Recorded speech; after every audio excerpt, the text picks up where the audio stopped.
विषय आहे त्यात काही तर ह्या बीजेपी सरकारने पूर्ण निवडणुकाच हायजॅक करायला सुरुवात केली।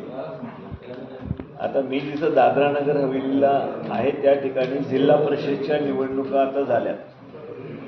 2 महिन्यापूर्वी जिल्हा परिषद आणि नगरपालिकाच्या निवडणुका झाल्या दादरा नगर हवेलीमध्ये आणि दीव दमनला।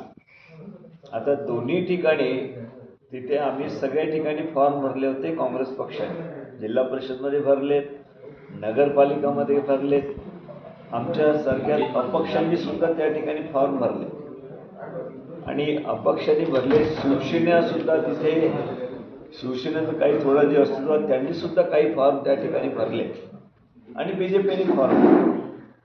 त्या ठिकाणी सरळ सरळ ज्या वेळेला रिजेक्शनचा विषय आला त्यावेळेला कलेक्टरने सांगितलं की ही लिस्ट आम्ही जाहीर करतो, यांचे रिजेक्ट झाले आणि जे राहिलेले अर्ज आहेत त्यांची आम्ही लिस्ट जाहीर करतो।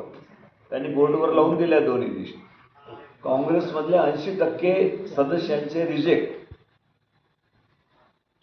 अपक्षांचे 80%, 90% जवळजवळ रिजेक्ट, म्हणजे 95% अपक्षांचे सगळे रिजेक्ट आणि शिवसेनेचे सुद्धा पूर्णच्या पूर्ण रिजेक्ट आणि बीजेपीचा एकही फॉर्म रिजेक्ट नाही, सिंगल फॉर्म रिजेक्ट नाही।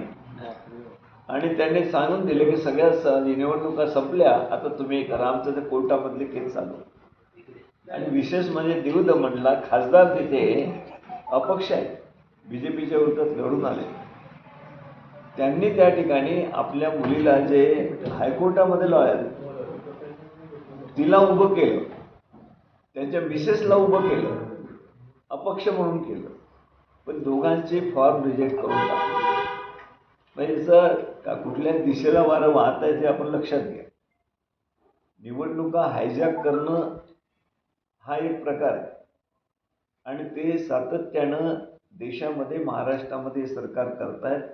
मतदान चोरीचा विषय नाही आहे, निवडणुकाच चोरून घ्यायच्या, निकालच त्या ठिकाणी हे करून टाकायचं, ही पद्धत आता नव्यानं आलेली आहे। मला काही लोकांनी तर हे सांगितलं, किती ऑथोराईज आहे ते मला 100% नाही सांगता येणार, परंतु हे सांगितलं की बीजेपीने मुंबईच्या बांद्रा कुर्ला कॉम्प्लेक्समध्ये एक ॲप तयार केलेला आहे मतदान त्या ठिकाणी मतदार यादीमध्ये नाव टाकण्याचं।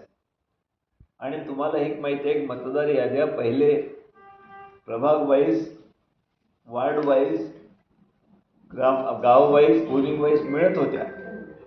आता कोणत्याही याद्या तुम्हाला दिल्या